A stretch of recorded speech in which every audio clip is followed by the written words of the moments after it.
Hi, this is a Black Mormon reader, and I will be reading verses from the third chapter of the book of Alma. This chapter is just a continuation of the last chapter, which covers the 5th year of Alma's reign.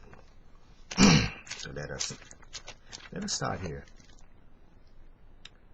Night came to pass that not many days after the battle which was fought in the land of Zarahemla by the Lamanites and the Amlicites, that there was another army of Lamanites came in upon the people of Nephi in the same place where the first army met the Amlicites.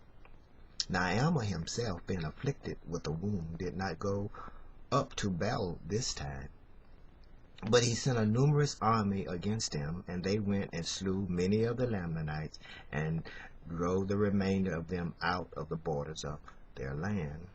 And now they returned again, and began to establish peace in the land, having trouble no more for a time with their enemies. Now all these things were done, all these wars and contentations were commenced and ended in the 5th reign of the year of Judges. And now in 1 year were thousands and tens of thousands of souls sent to the eternal world, that they may reap their rewards according to their works, whether they be good or whether they be bad. Thousands and tens of thousands of souls destroyed. First, because a politician wanted to be king, and the people decided, no, we want the state to be ruled over by a religious leader. So let's go here. And it came to pass that when the Nephites, who were not slain by the weapons of war, after having buried those who had been, returned to their lands and to their homes and their wives and their children. Now many wives and children had been slain with the sword, and also many of their flocks and their herds and many of their fields and grains were downtrodden by a host of men. So they returned to a land that really has been in chaos.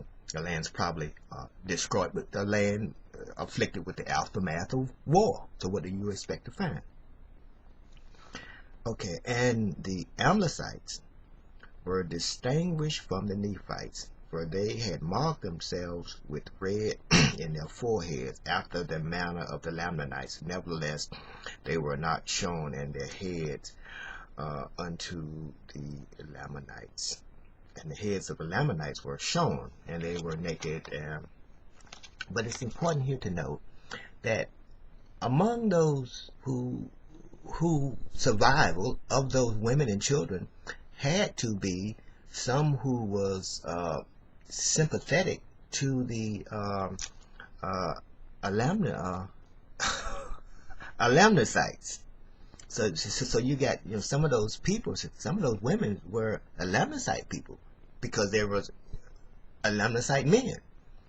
So when we talk about how they were distinguished themselves with a red mark, there were some who evidently would not have been distinguished by that red mark.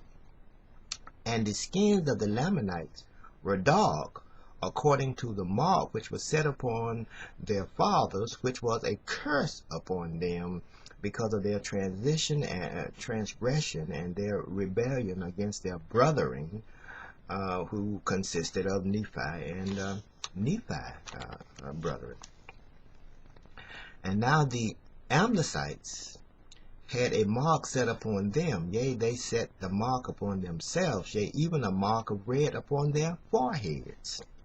Now the Amlicites knew not that they were fulfilling the words of God when they began to mark themselves in their forehead. Nevertheless, they had come out in open rebellion against God. Therefore it was expedient that the curse should fall upon them.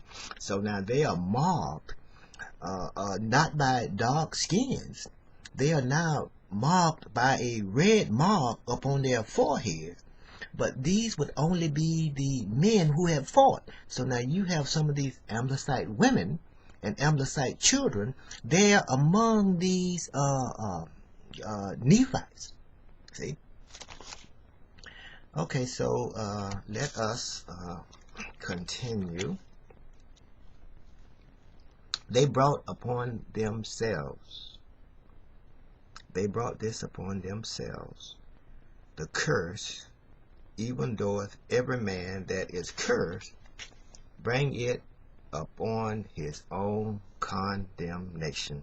For every man receiveth the wages of him who he listeth to obey, and according to the words of the spirit of prophecies. Therefore, let it be according to the truth. And thus ended the 5th reign of the reign of Judges. And until next time, this is the Black